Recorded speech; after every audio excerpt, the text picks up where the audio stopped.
going to get into that. They're going to tell you more about their particular work.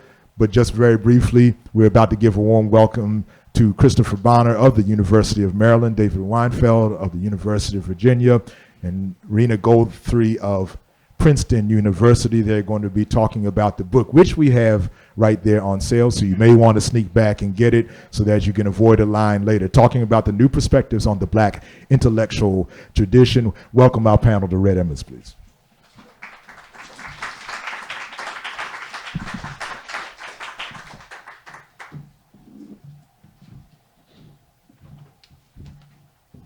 Sitting, it'll work. Hello? Should I stand? All right, maybe I'll slide it up. Sweet.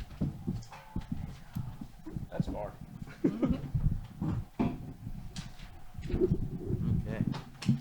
I feel like we're a singing group. Yeah. I hope not. Hello. How's everybody doing?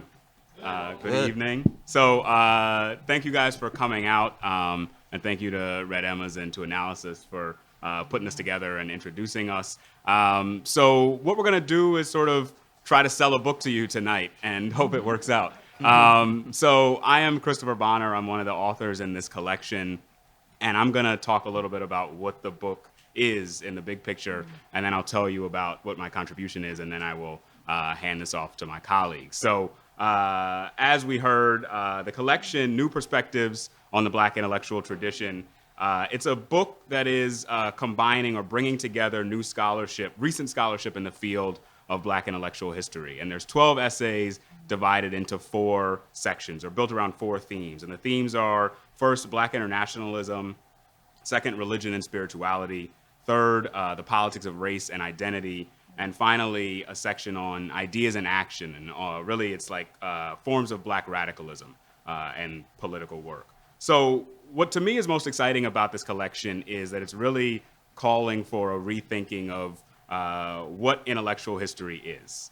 Essentially, intellectual history is the study of what people thought about what they were doing. So it's really broad in its broadest meanings, right? But at times, this has been narrowed to the history of intellectuals, like established, well-educated thinkers and their ideas. And so there's figures that I think are really well-worn subjects in intellectual history, like people like John Locke and his concepts of liberty, or people like the philosopher William James. And so often these familiar figures are well-educated, well-connected white men.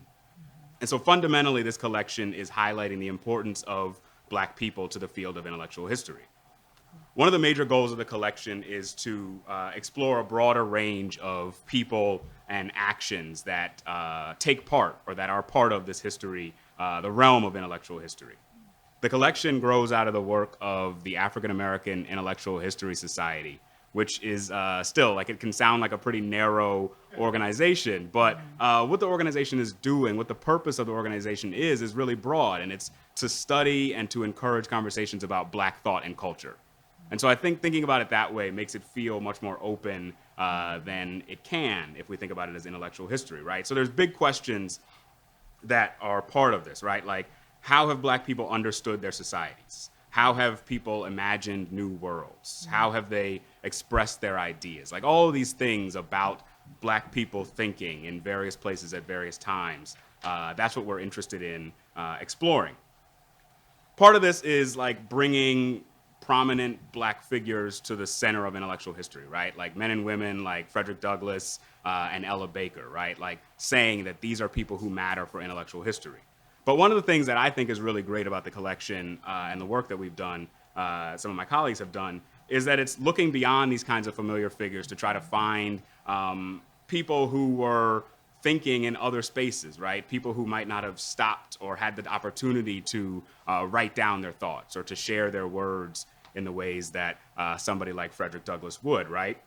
So the study of Black thought and culture is a way to contribute to a bigger understanding of Black history, right? Black people thinking, Black people developing cultures, Black people in the ways that they have viewed the world.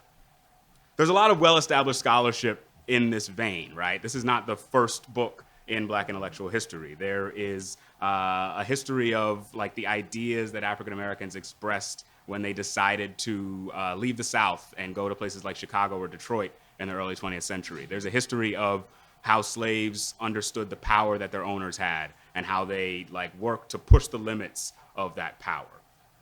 But there's a couple of things that I want to point out that I think the collection is trying to do that will expand thoughts or expand this field of study.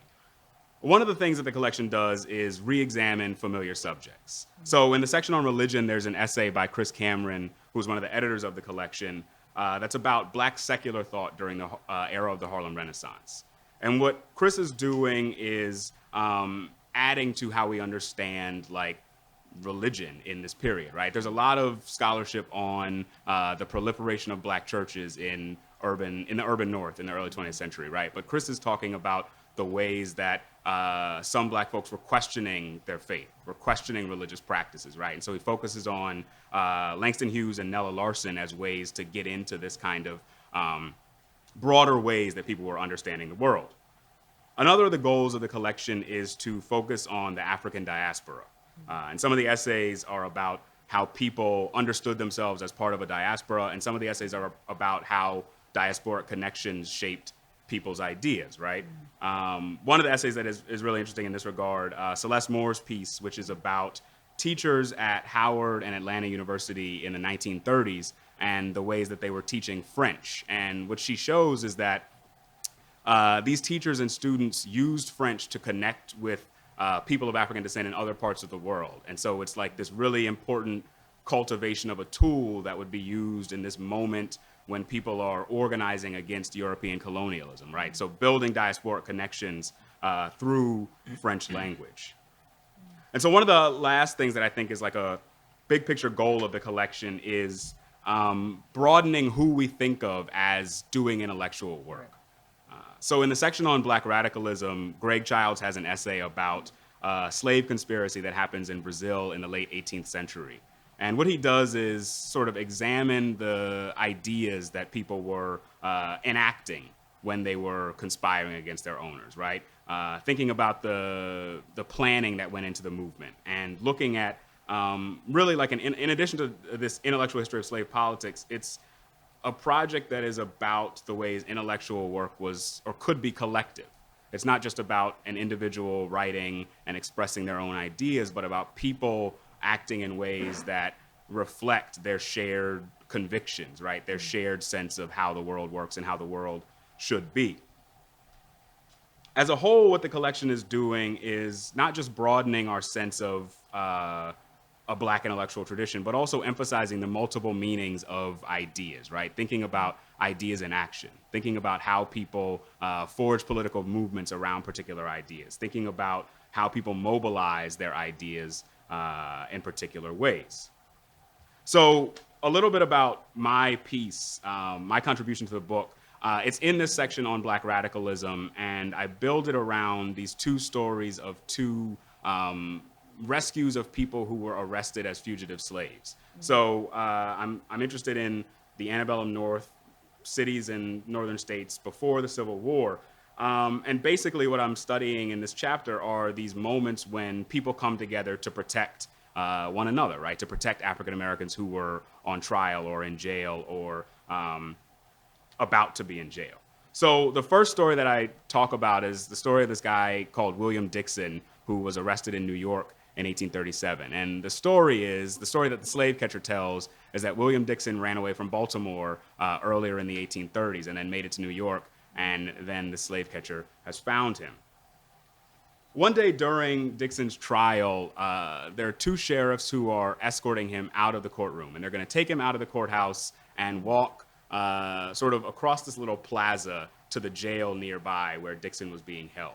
And so while the sheriffs are walking Dixon out the front doors, and when the sheriffs and Dixon walk out the front doors, they open them and they see on the plaza this massive crowd of Black people. There are somewhere around 1,000 Black folks who gather outside of this courthouse. And when they see the sheriffs, they rush forward. The crowd attacks the sheriffs and they separate Dixon from these officers. And there's a news report that says that there's a woman who's standing at the very front of the crowd who reaches up under her dress and pulls a dagger out and hands the dagger to William Dixon and says, like, get out of here, right? Like, get on the way. So there's this huge crowd of black folks, and they're beating up the sheriffs. They're arming this alleged fugitive and sending him on the run. Eventually, Dixon gets captured. He goes back on trial. I'll ask you to read the chapter and find out what happens to him in the end. But what I think is really interesting, and what I try to do in this piece, is like figure out how these folks were understanding what they were doing, right? Like, what exactly were they trying to do? Yes, they're trying to free William Dixon, right? But why? And like, how do they decide that they're going to come together on this moment, on this day? What are the techniques they use? What are the sort of intellectual motivations that are moving them to this place at this time? So the other part of the story, or the other story that I tell in this chapter, happens in central Michigan in 1848. And it's about this family, the Crosswhite family, who is about to be arrested in Marshall, Michigan. So the Crosswhites have run away from Kentucky earlier in the 1840s. And essentially, they are tracked down partly because they settle in this place, Marshall, which is like a major anti-slavery community. And so it's pretty clear that they've gone to Marshall because they think that they can be defended there. There's abolitionists who are going to help them out. But that also allows the slave catchers to find them. But when the slave catchers go up to Crosswhite's house, somehow the father of the husband and father, Adam Crosswhite, he's able to stall them from like making the arrest right away. And while he stalls them, you might guess, a crowd forms, right? So this time, a few hundred black and white abolitionists are coming together outside of this house. And they don't really assault the slave catchers or the sheriffs, but they're threatening them. There's a guy with a club who says, he says to one of the slave catchers that he would smash out his brains if they attempt to make any arrests. So the mob essentially scares away the slave catchers, and they get what they wanted, right? The Crosswhite family is secure. They're able to slip off to Canada in the middle of the night. What I think is most compelling about this second case is that afterwards, black folks come together for a meeting, and they publicize statements about why they did what they did. So it's like a historian's dream. Like, something happens, and then they explain it, right? And they say that, this is one of the things they say: we wish to be a peaceable and sober portion of the community. But then they add this thing that I think is really striking, that they want to abide by the Constitution and laws of this and all other states, so long as they recognize no slavery within their borders. So when I look at these fugitive rescues, I see people, again, they're coming together to protect one another, right? Self-defense, collective self-defense, right? But I also see collective articulations of a particular vision of justice. These folks are saying, like, we want to believe in the law. We want to follow the rules, and we will, but only if the law aligns with what we know is right? Only if the law is anti-slavery. So across the North in the decades before the Civil War, black activists were threatening slave catchers and sheriffs. They were breaking the law as a political project. Mob action was a way for hundreds and thousands of black people to say in public that the legal system under which they lived was fundamentally unjust. At the end of the essay, I connect these violent fugitive rescues to uprisings that have taken place in recent years in response to police killings of black people. And I do this because I want to think about the histories of state violence and the histories of legal inequality and the ways that those histories underlie these killings, and also to think about the ideas that black people are expressing in their uprisings. So the essay is about law-breaking as politics. It's about what it meant for people to break the law, why they chose to do so at particular moments. And it's really thinking about the fact that in the past and in the present, mob actions or uprisings, that there were moments when black people would come together and collectively express ideas about the world, right? Ideas about what the world should look like. So these uprisings were and are, I think, public statements in pursuit of justice. So that's my piece of the collection, and I'll hand it over.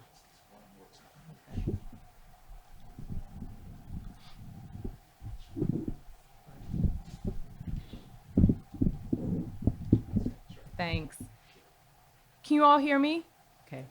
Good evening, everyone. Thanks so much for coming out. My name is Rena Goldthree. I teach in the Department of African American Studies at Princeton. And my work focuses broadly on the history of Black activism in Latin America and the Caribbean. I'm really interested in how Black activists in Latin America and the Caribbean challenge the particular articulations of anti-Black racism in basically the southern part of this hemisphere, and also the ways in which Black activists in Latin America and the Caribbean saw themselves in dialogue with and often in solidarity with African American struggles as well. All right. So my essay in the collection appeared in the section on Black internationalism. And so what I hope to do quickly is to say a bit about the section broadly, and then to tell you a bit about my particular contribution. Black internationalism is a really important theme in the volume. And broadly, Black internationalism is the ways in which Black folks connected local struggles against things like racism, white supremacy, and capitalism to global movements, right? So basically the ways in which Black activists articulated and developed strategies to contest these things beyond one national border, right? And what's really interesting to me about Black internationalism as a political strategy and as a political vision is the kind of emphasis on interconnection, right? And the ways in which activists were able to understand that the kind of local iterations of inequality that they saw in their own communities, in their own state, in their own part of the world or the hemisphere was also connected to similar things abroad, right? And so the section really emphasizes the actions of relatively lesser known figures, right? And the ways in which, excuse me, they took up the task of challenging racism, often along with things like colonialism and capitalism on a global scale. And the section, the kind of 3 essays in that section really ask a few related questions.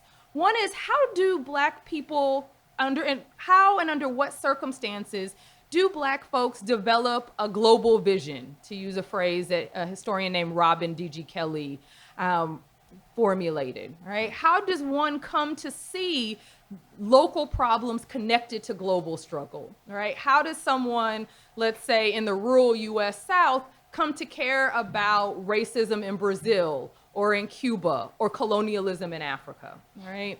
Another question all 3 of the essays are interested in are, how do you then move from an internationalist consciousness to action?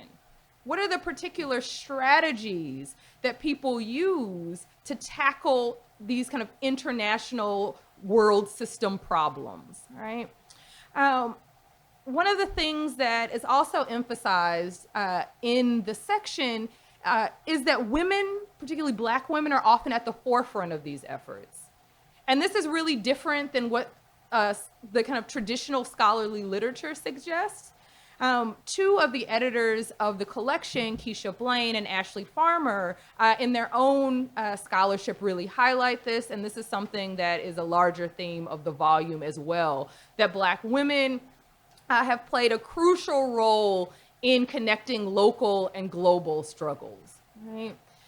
So in my essay in the volume, I focus on an Afro-Cuban thinker named Bernardo Ruiz Suarez. Ruiz Suarez was born in eastern Cuba in the city of Santiago. And Santiago had a really rich history of Black social clubs, right? And of Afro-Cuban religious practice. He was born sometime in the late 19th century, and he becomes a lawyer at a moment where there are literally only a handful of Black lawyers in Cuba. He ends up, shortly after receiving his law degree, having to flee from Cuba because in 1912, there's a racist massacre, right? Where the government kills thousands of Black Cubans who had been bold enough to organize their own political party, the Partido Independiente de Color, right? And so in 1912, thousands of Afro-Cubans are slaughtered. Right, and Ruiz Suarez is arrested in the aftermath of that massacre and then ultimately flees the island. right, so he leaves Cuba, all right, after the destruction of this pioneering black political party. He travels and lives in Panama for a while, where he meets men and women from the British Caribbean, all right, who were in Panama building the Panama Canal. Then he travels to Colombia, where he continues his education studying political science in Bogota. And by the 1920s, he ends up in Harlem. And he says that he came to Harlem because as a black Cuban, he had always been interested in African American life, right? And that wasn't at all unusual, right? Of course, African Americans had served in Cuba in 1898 as part, when the U.S. invades Cuba, as part of Cuba's independence struggle from Spain.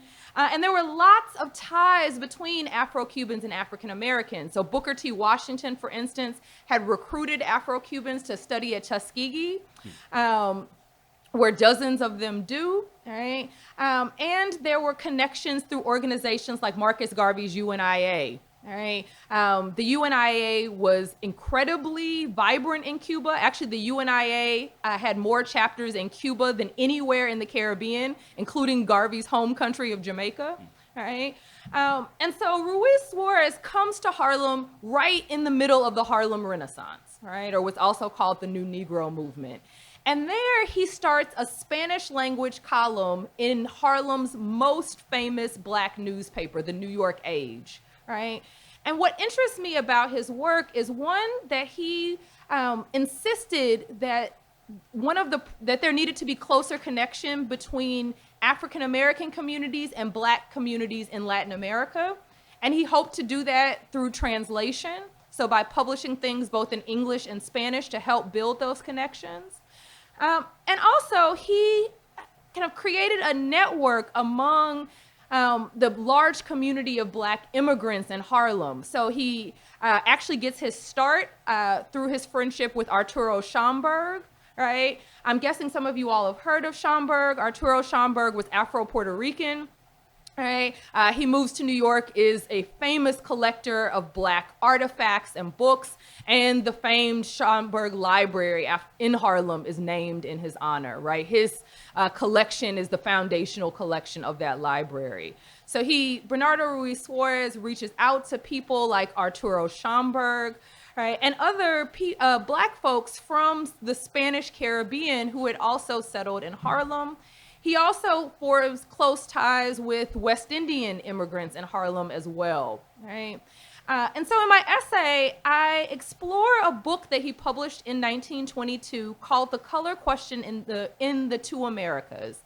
And it's one of the earliest texts that seeks to study, in comparison, black life in Cuba and black life in the US, right? And in the book, Ruiz Suarez makes a few really important arguments. One, he argues against this kind of myth of racial equality in Cuba.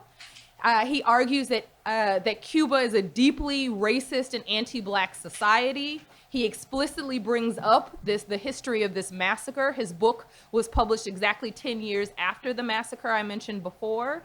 And so he really challenges this kind of central myth of Cuban identity, that race doesn't matter there, right? He also makes the claim that Cubans could learn a great deal from African American struggles. Ruiz Suarez makes this claim that the impact of segregation and racist violence in the U.S. Produced a kind of vibrant network of black-controlled institutions, right? So he marveled at the existence of historically black colleges, black businesses, black churches, and the ways in which black people had created these institutions in the midst of horrific forms of violence. Right? But there were real limits, as I argue in the essay, to his black internationalist vision. One was that Ruiz Suarez believed in a sharp separation between black struggles in the Western Hemisphere and black struggle on the African continent. Right?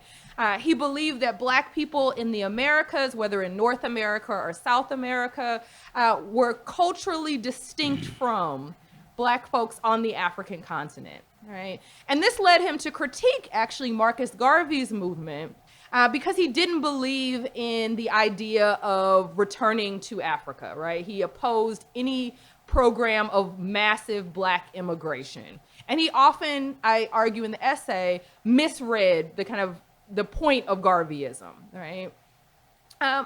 He also, as a part of this book, argues against militant struggle. And I argue in the essay that I think his hesitancy about black folks taking up arms, even in self-defense, is because of the kind of trauma of this massacre in Cuba, right? So he invokes, of all things, Claude McKay's famous poem, If We Must Die, which is exactly about black self-defense, to argue that black people have too much to lose, right, in a race war, right? He ends the essay, however, calling for what he describes as a, quote, black nation within a white nation, right? And so he suggests that perhaps the path forward for African Americans and maybe even Afro-Cubans is some kind of autonomy within, right, the kind of existing national body. And that's an idea that, of course, will recur in black thought, right? This idea of self-determination and including within, right, the kind of existing borders of the United States, right? I think it's important to grapple with Ruiz Suarez's vision and the kind of the vision of black thinkers in general around issues of black internationalism, because it allows us to see the ways in which black people for a very long time in the US, but I would also argue beyond the US as well, have realized that racism is a global issue, right? That it's deeply linked to colonialism, and that it can't be fought on just a single front, right? That our individual struggles have to be linked to collective movements, right? And that is often the message of the left, right? That the kind of structural inequalities that we face are not just, you know, here in Baltimore, right, or back in New Jersey where I live, right, but part of interlocking global systems, right? And this is not something that depended on social media, right, or the internet for people to realize. Ruiz Suarez realized this 100 years ago, right? He and the other kind of intellectuals we talk about in that section are communicating through things like black newspapers. They're writing petitions to governments around the world. They're leading protest movements, and they're very closely monitoring imperial projects, right? Writing exposés and insisting that black freedom is a global project. Thank you.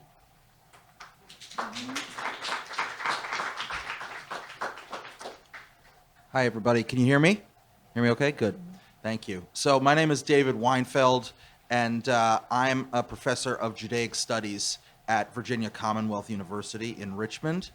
And my larger project, or my interest has been in Black-Jewish relations, and my larger project is about the development of the idea of cultural pluralism, which is sort of the ancestor of what we would call multiculturalism, and how that really comes out of the thought of two men who were friends. One is a German Jewish immigrant to the United States named Horace Kallen, and the other one is Alain Locke, who is the subject of my contribution to this volume and of my talk tonight.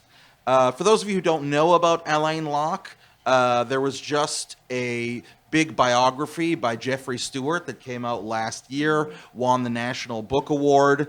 It's a lean 850 pages long, but it's actually really great. I highly recommend it. I've read all of it, and it's really worth your while, because Alain Locke really was a remarkable figure, and a figure who deserves more attention. So for those of you who don't know, Alain Locke he was born in Philadelphia in 1885.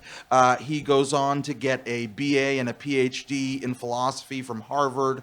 Between that, he is the first African-American Rhodes Scholar at Oxford in 1907, and he later becomes a professor of philosophy at Howard University for several decades. But he is best known as the intellectual godfather, if you will, of the movement that was just spoken of, the Harlem Renaissance, otherwise known as the New Negro movement in the 1920s. Right? He's much less well known than figures like Langston Hughes and Zora Neale Hurston and others in that movement, but he plays an enormous role in gathering these other intellectuals together. He edits the Bible of the Harlem Renaissance, which is known as the New Negro, writes the introduction, really gives a vision for this idea of creating a elite high black culture, if you will, as a form of civil rights activism,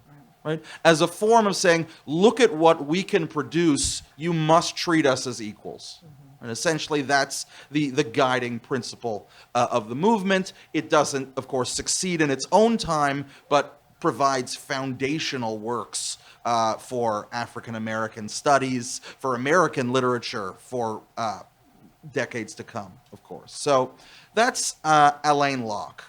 And on the surface of it, Alain Locke can be regarded as a secular thinker. So it was mentioned earlier that one of the sections of this volume is about religion and spirituality. That's where my contribution falls. And in the same vein that Chris Cameron, who wrote that other entry about the secularism of the Harlem Renaissance, I agree with that sentiment. I think it's very much a secular movement. If you look at the texts of the New Negro, for example, especially Alain Locke's texts, the culture that he is comparing African American culture to is Irish culture, the culture of the newly formed nations of Czechoslovakia and Poland, Zionism, which is a movement that is growing at this time. These are national movements, right? This is a nationalist movement. It is a secular cultural nationalist movement. And yet, Alain Locke is not entirely a secular figure, or he is a secular figure and a spiritual figure at the same time. Right? How is that? Well, not because of his participation in the mainstream African American religious institutions, the Protestant churches, which are of course hugely important to the black community, but those were institutions that Alain Locke didn't feel comfortable in, nor did he ever join any of the sort of black separatist religious movements, be they Hebrew Israelite movements or the Nation of Islam. Instead, Alain Locke was attracted to the Bahai faith. Right? The Bahai faith, which is a faith that he converts to in 1918. So as historians and scholars in general, we're often told not to say that someone is the most unique, right? That's a little bit redundant. But Alain Locke really is one of the most unique figures in African American intellectual history. I mean, he is, in addition to all his accomplishments, professor at Howard, Rhodes Scholar, etc., he is 5 feet tall and 100 pounds. So, very, very much susceptible to discrimination based on his appearance in terms of size. He is also gay, and he's gay in such a way that it's essentially an open secret. Right? He's not. Everyone understands that Alain Locke is gay. There's no ambiguity about that, and he even is so pretentious. This is one of my favorite things about him, that his actual name is Alan, and he adds the I to his name to make it Alain in high school, so he can sound French and more pretentious. Right, which is remarkable man, right? Really, really remarkable man. And to top it all off, he converts to the Bahai faith in 1918. So what is the Bahai faith, first of all? Well, the Bahai faith is a faith, religion that emerges in 19th century Persia. In the middle of the 19th century, there's a figure known as the Bab who prophesies a new leader who's going to unite all of humanity. The Bab is executed as a heretic in 1850, but one of his followers christens himself, essentially that new leader, called the Baha'u'llah, and starts this new religion called the Baha'i Faith, based on three principles: the oneness of God, it's a monotheistic religion; the oneness of humanity, so all people are equal, all people fundamentally share in their own humanity; and, interestingly enough, the oneness of religion itself. So all religions are essentially the manifestation of the same kind of belief. And so the Baha'i, right, they come out of the Muslim community in Persia, but they accept all the Jewish prophets, they accept Jesus, they accept Muhammad, they accept Buddha, and they accept their own prophet, the Baha'u'llah. So the Baha'u'llah leads this religion throughout Persia. He's persecuted, he and his followers. They're considered heretics. He eventually passes on the mantle to his son, Abdul Baha, who finally moves the headquarters of the religious faith, of the Baha'i faith, to Haifa, the city in then Ottoman Palestine, later British Palestine, today in Israel. And so how does Alain Locke get to this religion, right, is the question. Well, the Baha'i movement, because of their commitment to the oneness of humanity, is very, very anti-racist, and actually develops some followers among the African American community, including in Washington, D.C., where Alain Locke is teaching at Howard University. And so we don't know exactly when he first starts to learn about the Baha'i faith and starts to become interested in it, but by 1918, he has declared himself Baha'i. Now, how to put this in perspective with the secularism that I talked about of the Harlem Renaissance?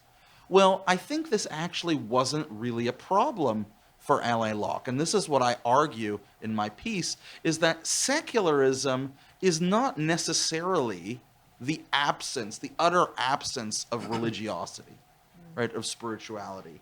It's just an idea that there's a particular sphere where the religion belongs, and there's a particular sphere where culture belongs. And so culture, to Locke, was secular, and it was also communal.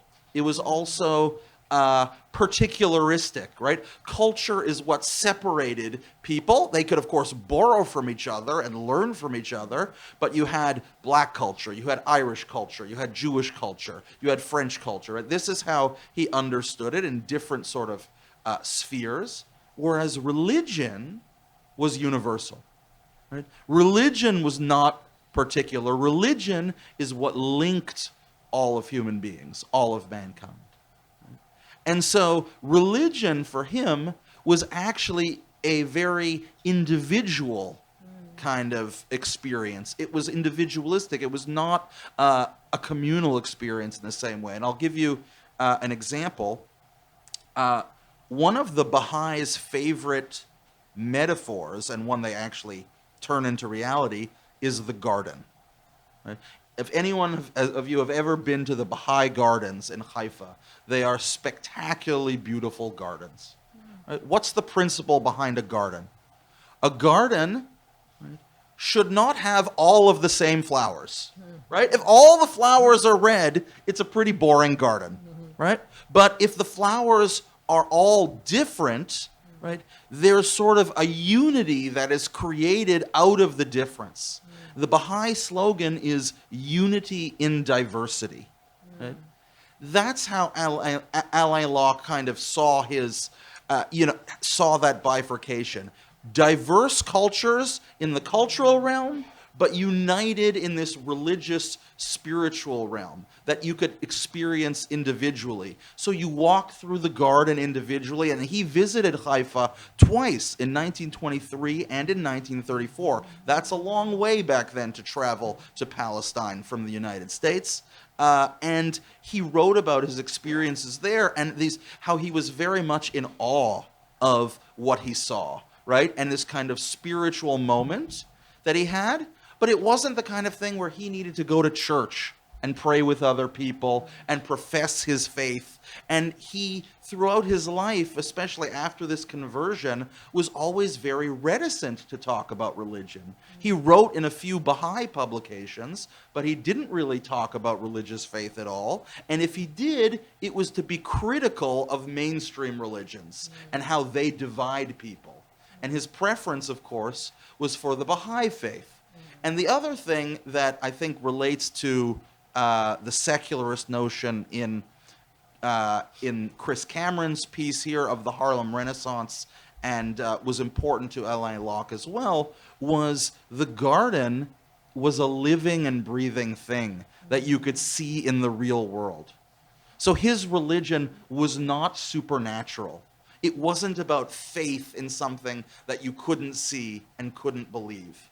And I actually wanted to read a little quote from a friend of Alain Locke's at his eulogy, that he gave at Locke's eulogy in 1954. This was his friend Benjamin Karpman, also a Jewish immigrant who was a psychiatrist. He was the head of the Department of Psychiatry at Howard University while Locke was also there.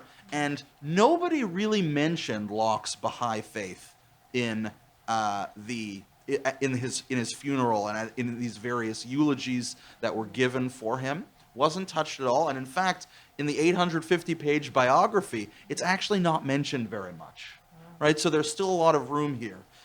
But this is what Benjamin Karpman had to say. So I just want to read this little quote from his eulogy. Those who knew Alain Locke as not being particularly religious in a formal sense will be surprised to learn that internally he was a deeply religious man. He did not believe, as many people still do nowadays, in empty and unreflective conformity. Religion to him was internal, not external, a matter of spirit rather than ceremonial observance, a day-by-day relationship to other humans. Right? Religion was a relationship to other humans, carrying at all times his God with him. Religion to him was less concerned with cosmos or universe than with society, and had a meaning only in terms of superior social relations, right? It was just a way to get to know people better. To him, man approached godliness only in the sense, in proportion as he bettered his social relations with fellow men, right? That's how you become godly, by getting along better with people. To him, the kingdom of heaven was on earth, this very earth, to be striven for and attained here and right now. And I think in this little summary from Benjamin Karpman, you get this really powerful message of Locke's religiosity that unites him with other human beings, that creates this universal sense of brotherhood, but also allows for the space of secularism, right? To advance cultural nationalism, to be proud of who you are as an African American. So I'll stop there and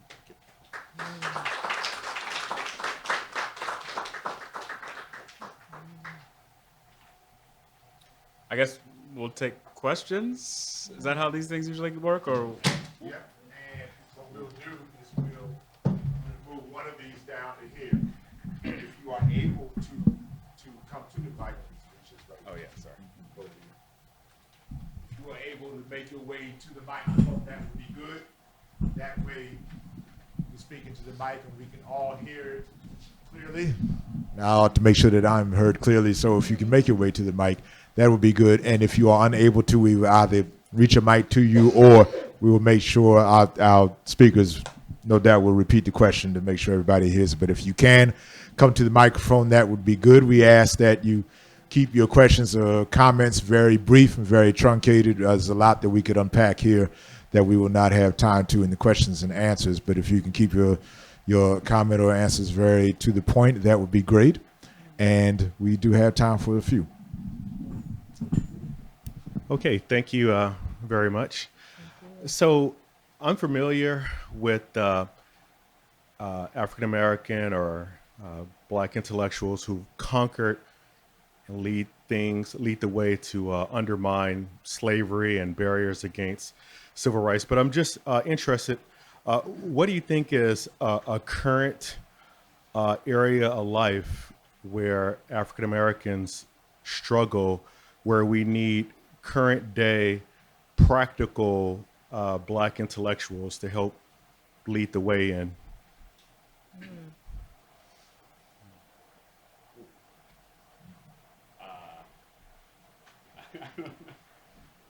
I want to say. If you want to pass this, Here we go.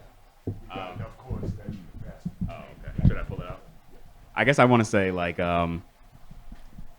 thinking about environmental racism and like the struggles of getting good food in particular areas and like the struggles of healthcare in particular areas. I feel like, I don't know how much of it is an intellectual project, but I think like education about healthcare and like self-care, like personal healthcare, I think is a really important project that people just don't have access to the kind of knowledge that they need in order to survive in a lot of cases, right? And so I think, I don't know, maybe like more public health people could be a useful area.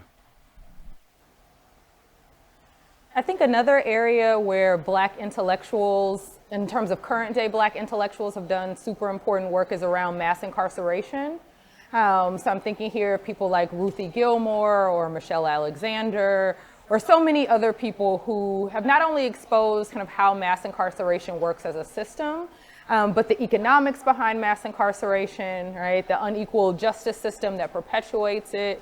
And so I think that that work has done a great deal in like driving things like movements that you see now for kind of prosecutorial reform, right?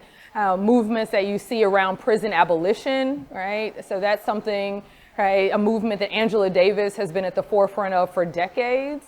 And so I think that's one of the kind of major problems of our contemporary moment, where you see Black intellectuals, particularly I would argue Black women intellectuals, kind of at the forefront of interrogating mass incarceration and proposing alternatives, like what would a world look like without prisons?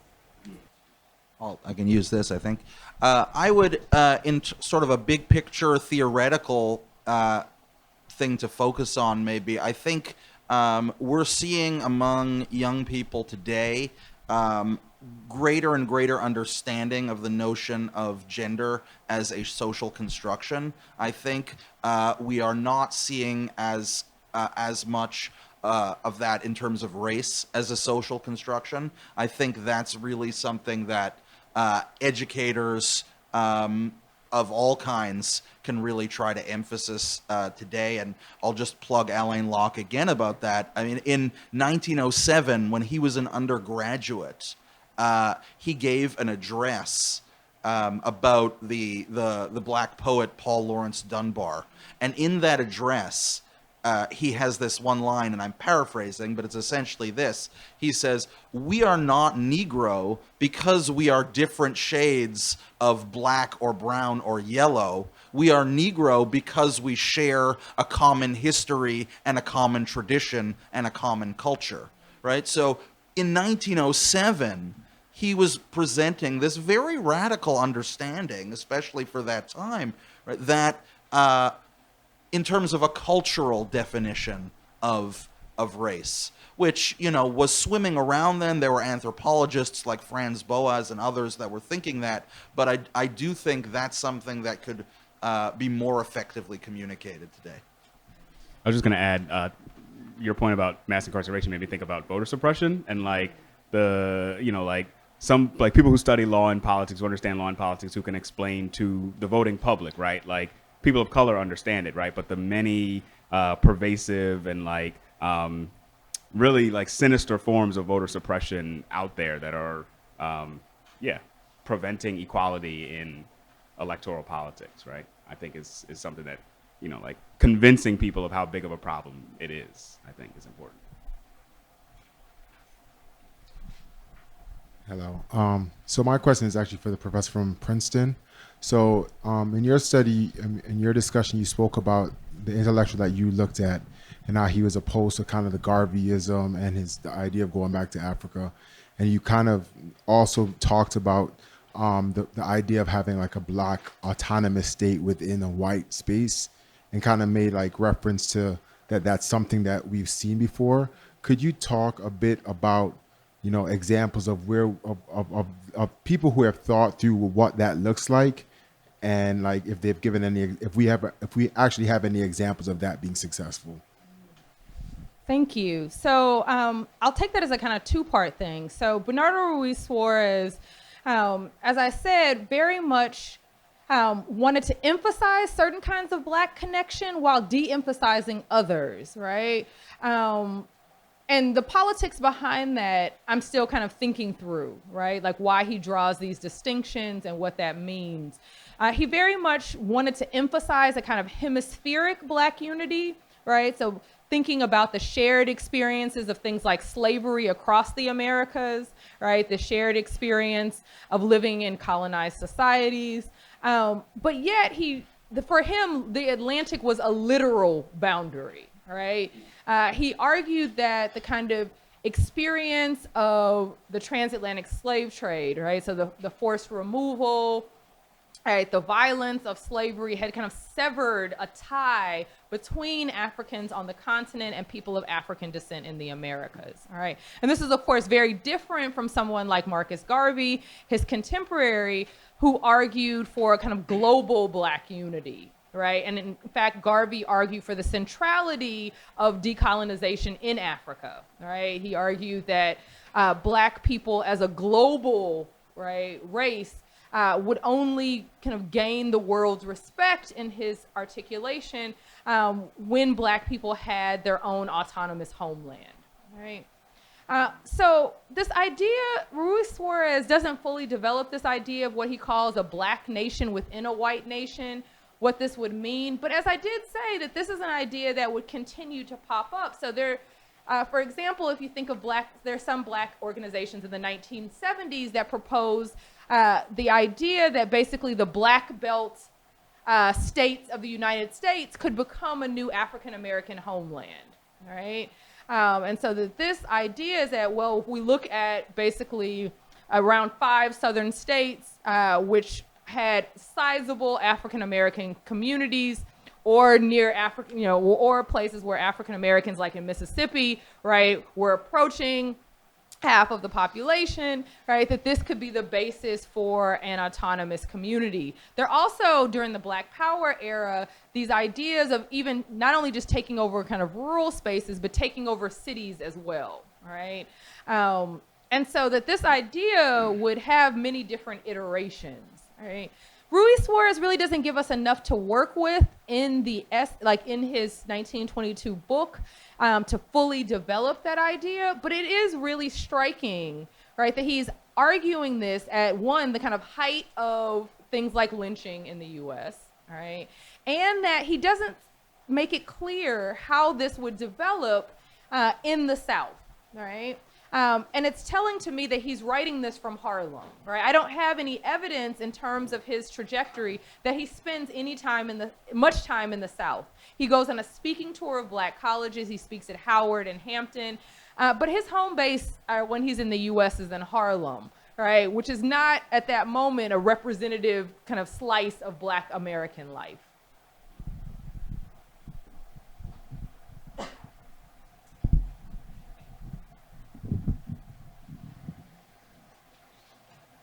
I'm short, so we're gonna. I don't know how to do this without breaking it. Okay. Okay. So one thing I love about the period of time that you all are studying is that we see that this kind of work has been going on for over a century in terms of transnationalism, in terms of joint struggle. And I guess I would love to hear your thoughts about how do we move the needle from acknowledging the fact of global connections in our struggles and whatever that next step is. How do we identify it? How do we practice it? Because a lot of folks are kind of making those connections for the first time now with social media and that sort of stuff. But how do we show, A, this is not, new and people have been talking about this for a while, and how do we identify that next step and put it into practice? Thank you.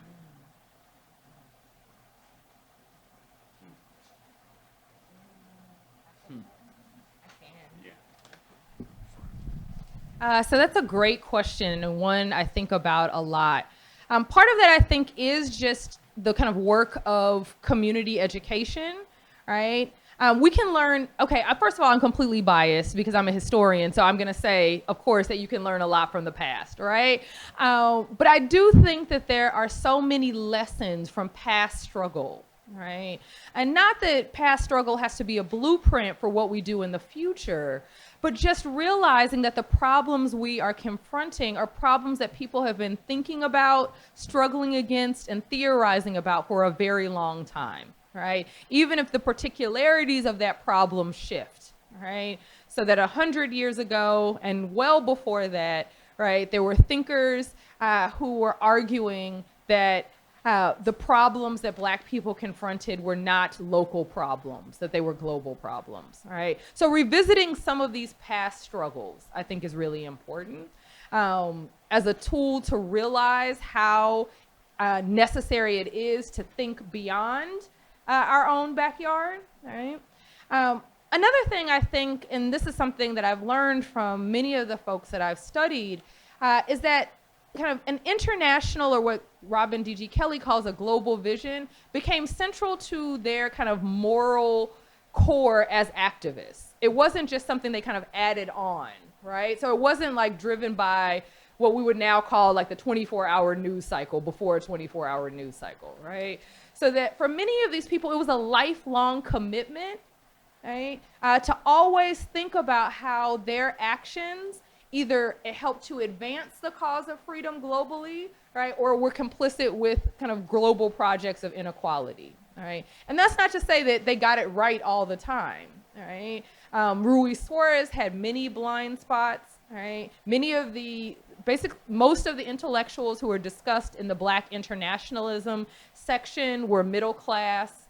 Most of them had access to formal higher education when that was not the case for the vast majority of Black people at that moment, right? So they were themselves part of an educational elite, and often wrote with, a kind of uplift mentality. But what I think is really important is the ways in which they made this commitment to do the work of learning about what was going on in other places, and acting from where they were, right? So one of my colleagues, Dr. Natanya Duncan, who writes about women in the Garvey movement, talks about the ways in which Black internationalism doesn't even require one to move, right, or to be able to travel, right? That there were some of these people organizing protests who never left their home community, right? They're reading about these inequalities in the newspaper, right? And yet they still cared enough to act, right? Even if they couldn't pick up and join a liberation struggle, the movement to end the occupation of Haiti, right? They still worked in their own communities to raise awareness and to kind of bring forth justice. I don't know if you were going to. Oh, you go for it. I don't really work in internationalism, but I'm thinking about people that I see in my work in the 19th century, like newspaper editors who are using the newspaper as a tool to connect people across what were then like really long distances, right? Like Manhattan to Ohio, right? But there's this figure who's really interesting, Marianne Shadd Carey, who was a woman who left Virginia in the 1850s and then goes to Canada, and she starts publishing an abolitionist newspaper in Ontario. And the newspaper has correspondence in Philadelphia and is connecting people in Michigan. So I'm saying all this to say, like, what I think is really interesting is that Black folks who started some of these first African American and Black newspapers in the hemisphere were doing that because they understood that they needed a tool that was in their own control that would allow them to communicate across distances with people in different places, right? So it's like, like finding a kind of sustainable or controllable pathway to maintain those kinds of networks, I think is really striking. Yeah, I would just add, I guess, that if again, to look at Alain Locke's life, back when he starts to think about nationalism in a very serious way is when he is at Oxford University and he is meeting he joins a club called the Oxford Cosmopolitan Club, and he meets an Indian nationalist there. He meets one of the people who's going to end up founding the ANC in South Africa over there. He's meeting all these other nationalist figures. So in a sense, he's getting this global cosmopolitan vision there, but in this very localized setting. And so while I agree with everyone that it's of course important to know what's going on all around the world and to make those connections, I think for Alain Locke and for Horace Callan, who I also wrote about, for them, cultural pluralism, the essence of it was this idea of friendship, of meeting people that were different than you, but that you could learn from, that you respected their difference. And I think that, not to be all curmudgeonly, but of course people talk about, social media and Twitter and Facebook, and we're always interacting not face-to-face anymore. I think for them, the university itself was a place for cultural pluralism, was a place to make these connections, to transcend in the way I think you were talking about and asking this question, right? The next steps sometimes come in spaces like these, right, where you can actually look someone in the eye face to face and have a real conversation with them and get to know them and know their differences and appreciate them and communicate yours.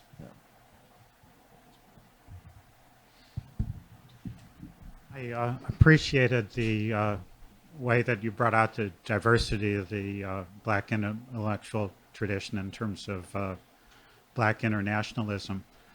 But I was wondering if you could say something about the tensions or conflicts within the black intellectual tradition and the kinds of different perspectives that black intellectuals have had of what constitutes the black intellectual tradition. I was thinking of essays like Langston Hughes's essays on the Negro artist and the racial mountain, or Cornel West's essay on the dilemma of the black intellectual, or Albert Murray's book, The Omni-Americans, or James Baldwin's critique of Richard Wright, or Ralph Ellison's collections of essays like Shadow and Act. And could you comment on what the tensions within the tradition are, and also on the maybe on the differences between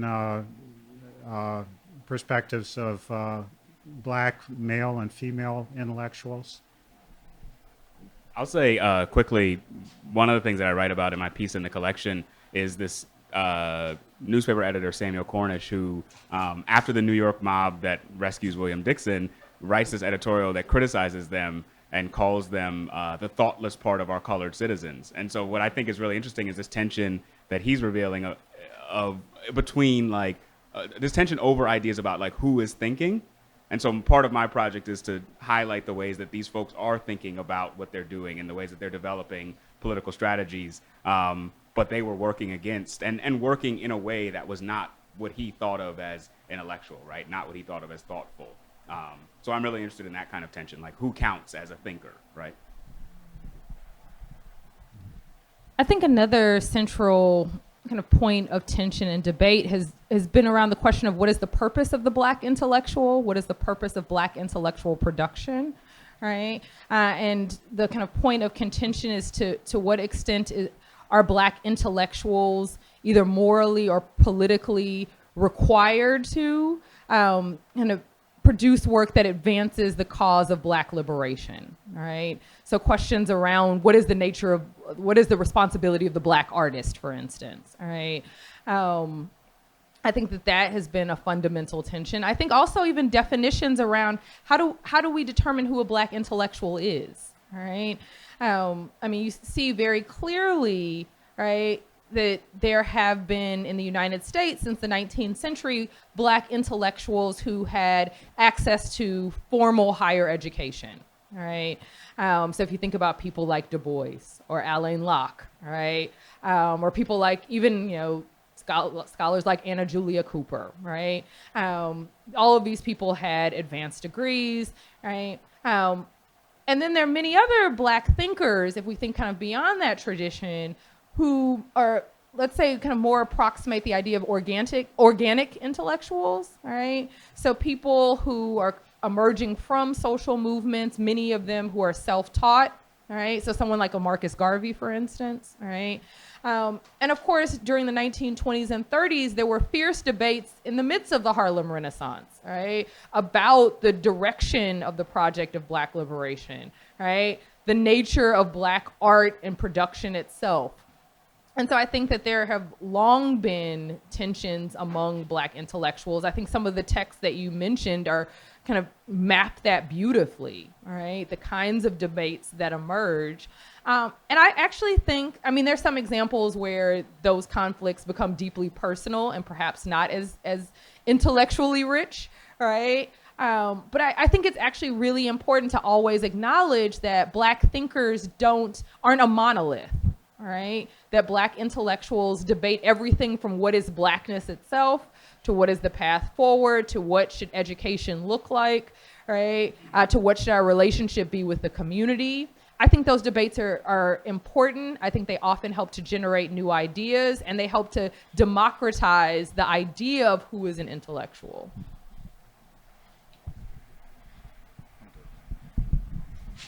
Yeah, I'd like to add another piece, the Crisis of the Negro Intellectual by Harold Cruz. I'm curious about your comments in relation to his work. And also, there's a current controversy over the ADOS movement. It's kind of popular online. And it is around the idea that the ADOS, or Americans of descendants of slaves, are a unique and distinct culture class among the whole black diaspora or African diaspora. So I'm curious, intellectually, do you have any comments about that? And finally, are you distinguishing internationalism from Pan-Africanism? Sure. I can answer that last question pretty quickly. Yeah. So for me, Pan-Africanism is a form of black internationalism, right? Rather than them being two separate things, right? So if we think about black internationalism as a kind of umbrella for a wide variety of political movements that seek to unite kind of local struggles to international projects, right? You could think about under the broad umbrella of black internationalism things like the activism of black communists, Pan-Africanist movements, black immigrationist movements, black power activism, and black nationalist projects more broadly. So there are lots of different kind of ideological and kind of tactical strategies under black internationalism, under which I would argue Pan-Africanism is a form of black internationalism. I haven't read Harold Cruz in a long time, so I don't want to wade into that one too much. I hadn't heard about the ADOS thing until just now, which maybe I'm not on Twitter enough, maybe. But what I think my first impression is that part of what's interesting and challenging about that is that so much of the experience of race and so much of the experience of blackness in America is about how other people view a person of a particular color, right? And so, like, as much as one might feel a person who is a descendant of American slaves might feel a particular identity and enact and live a particular identity different from someone who is a more recent immigrant or a descendant of more recent immigrants, I think that in some ways they are identified and sort of categorized in the same way by the sort of external circumstances of race and racism, right? And so it's really hard to separate black peoples because blackness is not a thing that gets disaggregated, I think, a lot. But I don't know if I'm misreading the concept. Yeah. And so I think that's where Yeah. Right. folks here develop a culture. Right. Distinguishing them from Yeah. Yeah, and so I agree that there are particular cultures that have centuries-old roots. I think that like the experience of being a person of African descent can't always be defined by one's own cultural perceptions. Is that a fair thing to say? I don't. Well, I would just add quickly. I mean, from my own background in Judaic studies, you have many different kinds of Jewish people. You could divide them. You could use the term ethnically. That may not be the right term, but the biggest divides are Ashkenazi Jews, who are Jews of Central and Eastern European descent, and Sephardic Jews, who are Jews of Spanish and Portuguese descent, and then Mizrahi Jews, who are Jews from the Middle East. That's their origin. Right now, religiously, all these people are linked, but their histories are radically different, and the way that their cultures develop differently. Once they come to the United States, right, then there's a bit of a blending that starts to happen. And I think this is true for a lot of groups where you have a large category and then you have subcategories within it, right? There's something that connects them, but there's also very important distinctions that need to be recognized.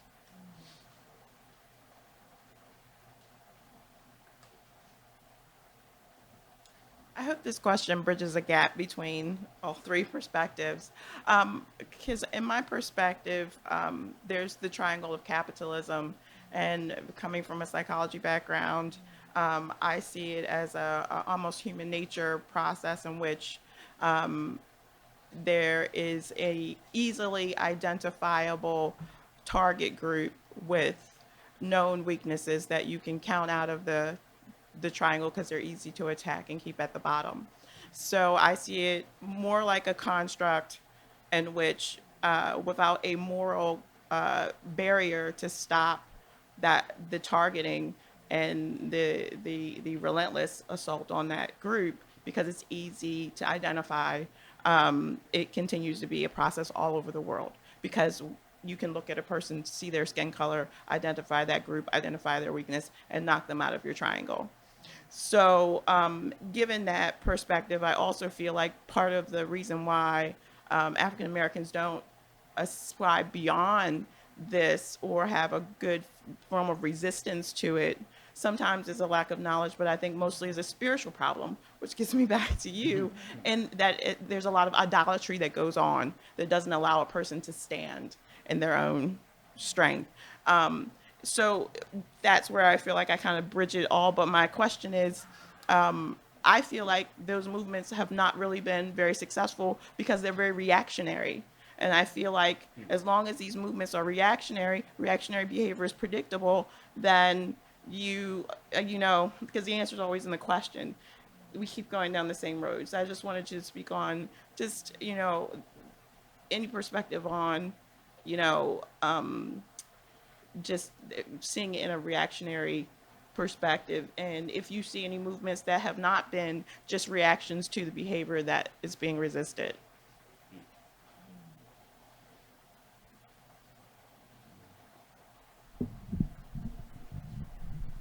Thank you for your question. I mean, I think that I would argue that there are lots of Black movements that aren't reactionary, that are attempting to imagine what scholars often call as imagine otherwise, right? So the kind of work that, for instance, that animates fields like Afrofuturism now, right? The ways in which Black intellectuals have often because of their ability to see through the lies of white supremacy, right? So to be able to see, like Alain Locke, wait, the race is a fiction, right? Well before the kind of social scientific establishment, right, would say that happens among basically white scholars after World War II, right? He's saying that before World War I, right? Or the ways in which Du Bois at the beginning, really at the turn of the 20th century, right, makes the claim that the kind of fundamental problem will be that of the color line, right, which turns out to be true. or the ways in which Black intellectuals are thinking about questions of land and sovereignty and citizenship, often in ways that are much more inclusive than the world in which they live. And so I think that the challenge is always, one, the kind of structural opposition that people who are trying to change the world face, right? The kind of difficulty, right, of not just making reforms to a system, but those who are at their most radical seeking to overturn systems, right? I also, I can't emphasize this enough, that the amount of violence that is used to sustain the system that we live in, right? So that when Afro-Cubans in 1908 dared to simply form a political party, right? Not to launch a revolution, but simply to say, we're not served well by the two existing parties. Some of this might sound familiar, right? We are not served well by the two existing parties. They only show up when they need our votes. We want to form our own party. And they write in their platform, our party is not against other racial groups. We are seeking only to come together to fulfill our own rights as citizens, right? That's in 1908, and in 1912, right, they are massacred, right? And the leaders' bodies are publicly displayed, right? So the amount of violence for even that people face, even for seeking inclusion within unequal systems, right? Nevertheless, those who kind of imagine otherwise, who fight for worlds beyond, I think that part of it is part of the work of sustaining that is having to do with the fatigue of movement building, a kind of realization that what we're building we might not see the end of, right? And so that there are many activists who write about that it's seed planting, not often harvesting. But I do think that there's this kind of critical issue that many of the intellectuals we study face, which is kind of how do you go from analyzing and deconstructing these systems of inequality to being able to build something strong enough for long enough that can really topple, right, all of the kind of intertwined inequalities that have for a very long time not only oppressed Black folks, but many other people of color as well. Thinking about the previous question, one of the things I'm thinking about that's like an achievement that's not reactionary is the development of cultural practices among enslaved people. And so like there's this previous decades scholarly trend of thinking about slave culture as resistance, right? Like the fact that people lived cultural lives was a challenge to the structures of slavery, right? But there's this piece in Frederick Douglass's narrative where he describes slaves who were chosen to go to like the big house farm to collect the year's allowance of clothing. And he says that as they're walking through the woods, they're singing, and like whatever thought comes up, comes out. And so it's this really spontaneous, he says like joyful and sad occasion. What I think is interesting and what I teach my students is that like those folks are not singing like to challenge their owner or to piss their owner off. They're singing because they want to sing. And so like that cultural practice is something that they're doing because they as people want to do it, not because they as enslaved people are oppressed. And so I think like that's, I don't know, just one example of something that is a choice rather than like a necessary response to circumstance. So I'll just very quickly mention a story that I remember reading about recently, and I don't remember all the details, but I know it was Hannah Arendt, the German Jewish philosopher, and she was writing a letter, and I believe it was to James Baldwin, but I can't remember exactly. It was definitely African-American intellectual. I think it was James Baldwin. And it was basically, they were communicating about all the revolutionary movements of the 1960s and how Baldwin was kind of inspired by them. And Hannah Arendt was always very cynical. And she said, basically something like, it's very easy to be moral when you're protesting, when you're the revolutionary. The minute you get into power, you start to become corrupt, right? That week, right, that you achieve the success of your movement is when you start to corrupt, right? So I think there is a danger there. So I sort of understand this fear of the reaction, right? Even if it doesn't start as reaction, it might end as reaction.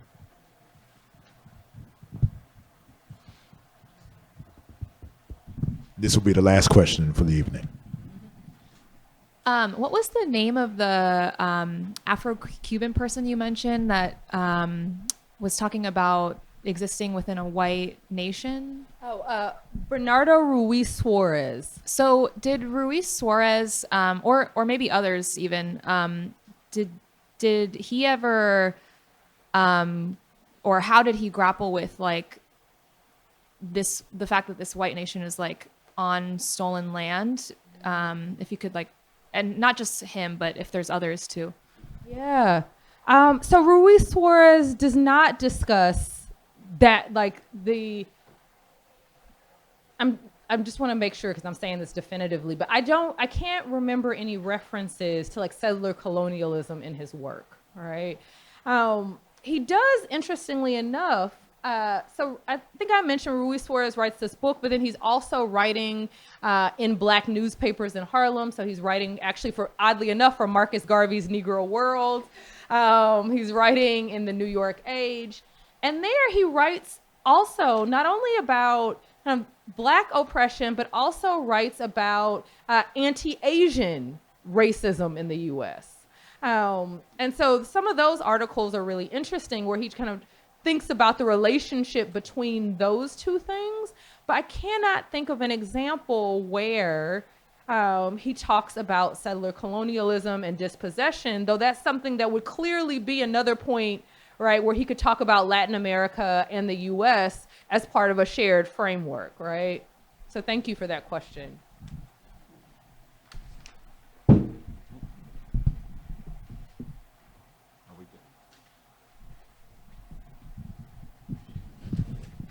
We could go on and on. I hope you have a chance to speak with our presenters and our authors after we break up. Before we close out and give our speakers a round of applause, I do want to thank the African American Intellectual Historical Society for co-sponsoring tonight, and I'm hoping, Dr. Bonner, that you might say a word on the society and what that is, and just give us a kind of where we can connect with it. And that. Yeah, so the AIHS is a group that was started in 2014 among academics, but with started from the beginnings with a really public-facing perspective. And so there's a blog that's called Black Perspectives that posts, I don't know, twice a day now, I think, right? Stuff from scholars and folks around the community who are writing about Black thought and culture. So I think blackperspectives.org, is that correct? Or That sounds right. yeah. If you Google Black Perspectives, you will come in quotes. You should come up across the blog, and there's a website there. There's an annual conference. So yeah, check us out. Awesome. Definitely. We'll do that from my own perspective. Before we give a round of applause, just a reminder that the restaurant is still open. You can put in last orders until about 9:20 or so, 9:30. The bar is open until midnight.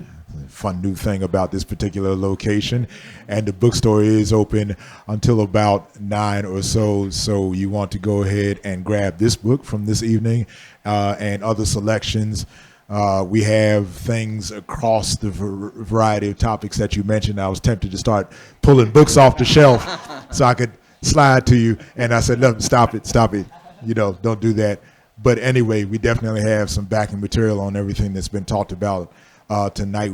We have seen that new bio on Locke. We don't have it in yet, but we can get it in. So if you are interested in ordering it, let me know. Yeah. And we will definitely get one in for you. A very rich conversation, which I look forward to delving into further, taking a peek at the book. I have my own questions. We won't belabor that tonight. But for Dr. Chris Bonner, Dr. Rena Goldthree, Dr. David Weinfeld, please give a big round of applause.